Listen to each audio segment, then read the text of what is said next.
to hop up on here to make sure everybody's aware of what is going on right now. I am seized, obviously, by the Charlie Kirk assassination trial, and I want to make sure I'm breaking down to the public what is happening, because there's a hearing live right now. The prosecution is representing Erika Kirk because she is the victim on this case, and really wanted to make sure that her right to a speedy trial was observed. Tyler Robinson's defense was like, well, we shouldn't set a date until we all get our discovery requests. And they were like, we're just going to put it on the calendar. Don't worry. We're just going to throw it on the calendar. And then, of course, if you guys don't have what you need, the case will not go forward. Candace Owens went live and, right in the middle of covering the trial, pointed out something that shifted the conversation. Suddenly, it wasn't only about Tyler Robinson. It also raised questions about why Erika Kirk appears to be moving the story forward so quickly before everything can be fully examined. She didn't build up to it either. She addressed it directly while the hearing was still unfolding, and that's what made people pay attention. She focused on what was happening in real time, as both sides debated something that usually isn't this controversial: access to evidence. And that's where things started to feel unusual. So now we're hearing that directly from the defense, and the prosecution is not disputing this, they both agree, that the ATF and the FBI will not hand over their data files that they have had in their possession since September, despite multiple requests from the defense. They're like, we literally cannot have this hearing because we have not been given any data files. The defense is saying, okay, now can we see the digitized files? Can we see the fingerprints? Can we see your process and how you got this? No. You just get the summary. The summary report is all you need. According to the defense, they still haven't received the complete files from federal agencies. Not the raw data, not the full reports, only summaries. Yet at the same time, there's a push to move ahead with the televised probable cause hearing. That detail kept coming up, and it's a key part of why the situation is getting more attention. Because if the case against Tyler Robinson is as strong as it's being presented, it raises a fair question. Why? You look gorgeous. Are you fixing my... Got a little bacon. Babe, that's deep in there. Give them a cleavage. People want cleavage. Showcase it. Sex sells, babe. Sex sells. That's me. That's against our religion. It's not. It's within the confines of marriage. Why isn't all of the evidence being shared more openly for review? That's when the focus began to shift. Not away from Tyler, but toward the pace and direction of the process itself.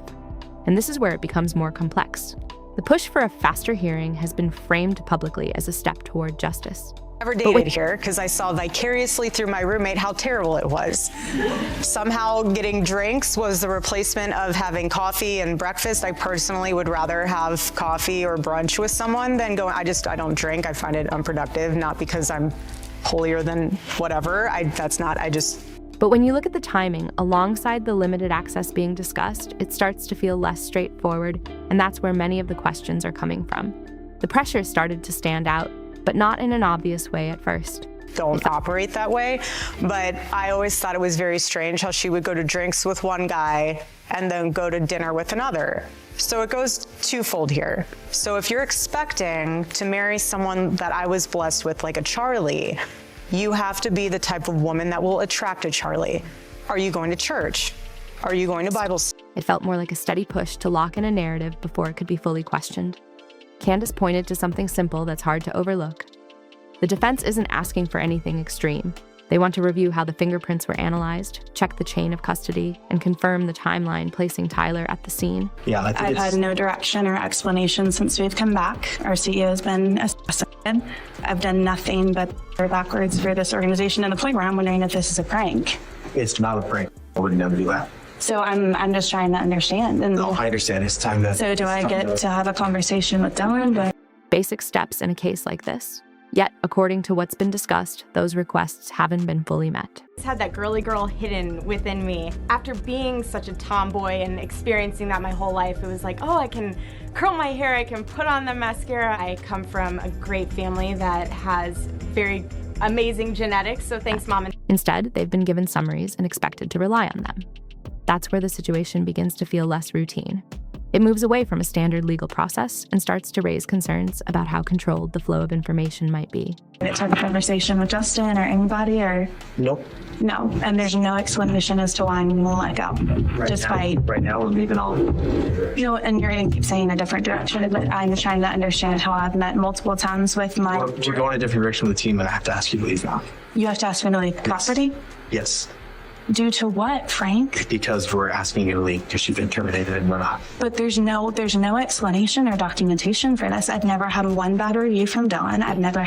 A probable cause hearing isn't meant to function like a presentation, but in this case, there are arguments that it could be televised while key details can't be fully challenged in real time, simply because the underlying data hasn't been shared yet. So the question naturally expands. Had one issue with the company. I've never done anything unethical. And so I'm sitting here understanding why my entire livelihood is being completely tossed out. I mean, I sat in this chair. You're gonna do great things. No, and I Your plan livelihood- to. I don't think your livelihood's being tossed out. I think you're very successful. Well, my paycheck every other week is being tossed out, Frank, with absolutely no warning whatsoever. I understand. At this time, that's time for you to do. Why bring everything into the spotlight before the foundation is fully visible? That's when older details begin to resurface, not as proof on their own, but as context that adds another layer to the conversation. One example was a casting tape Candace referenced, showing a different side of Erika, more energetic, more expressive, clearly engaging in a reality TV audition setting. On its own, that's not unusual.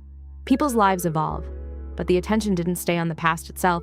It shifted toward how that past has been described publicly. It's time for me to go. Why? Like this is the treatment that Turning Point is offering now.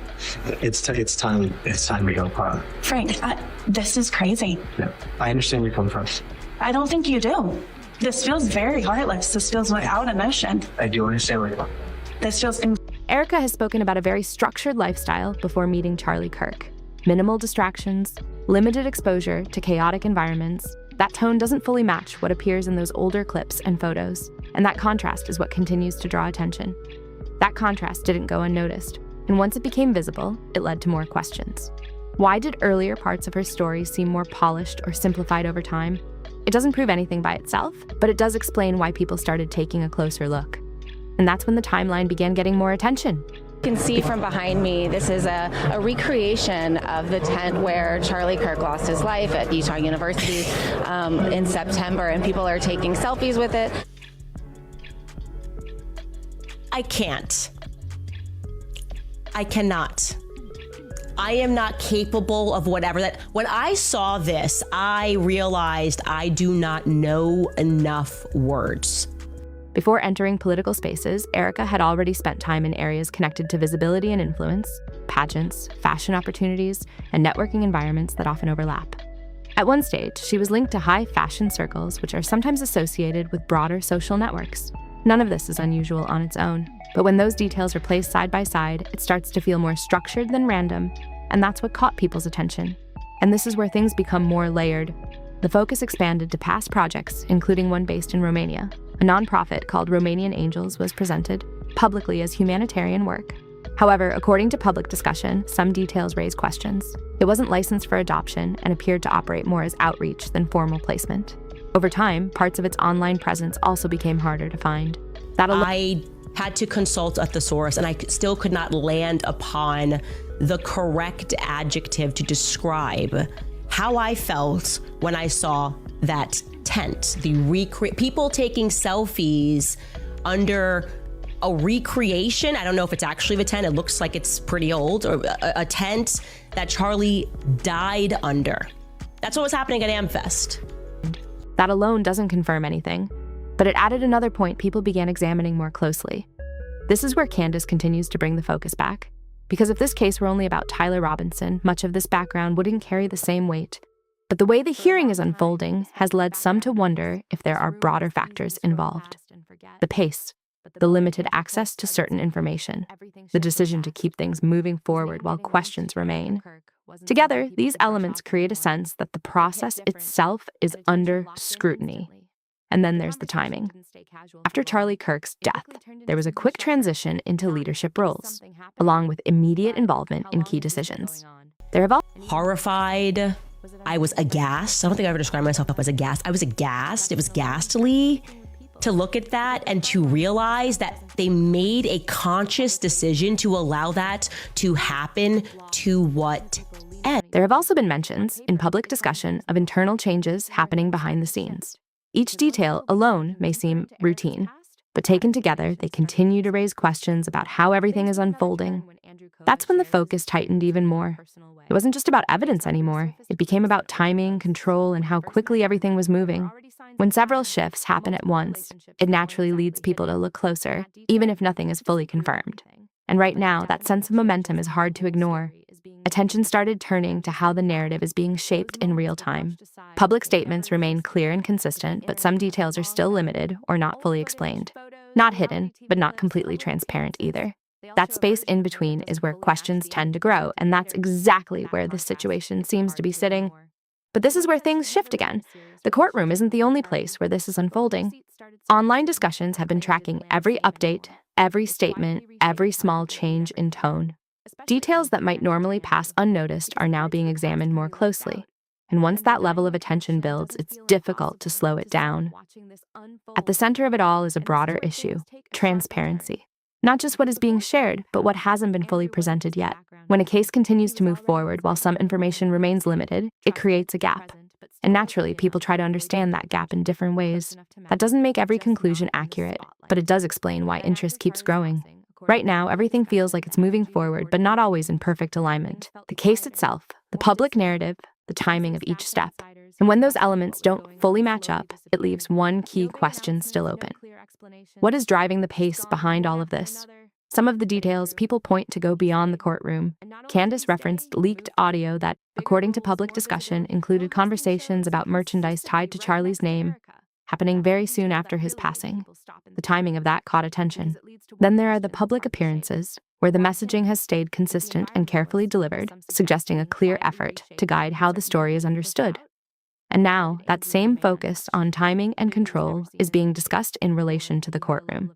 Because if everything is as clear as it's being presented, it raises a reasonable question.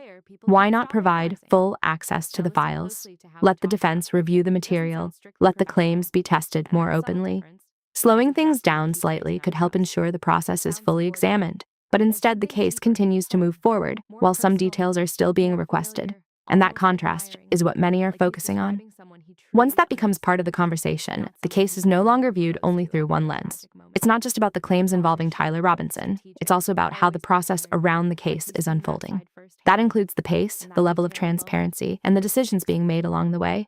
And that's where Erika Kirk's role continues to be discussed, especially in relation to the direction things are taking.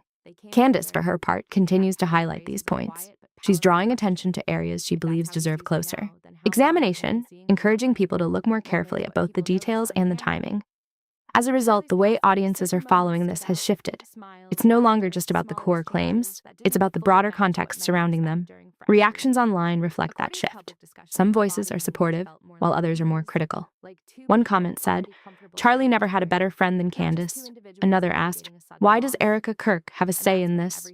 And another added, "A speedy trial is typically meant to protect the defendant's rights." The range of perspectives continues to grow, and so do the questions. And as more people take a closer look, one idea keeps coming up. If everything is clear and well supported, why does the timeline feel so accelerated? Why not allow more space for everything to be reviewed openly? Those questions don't provide answers on their own, but they do explain why this situation continues to hold attention.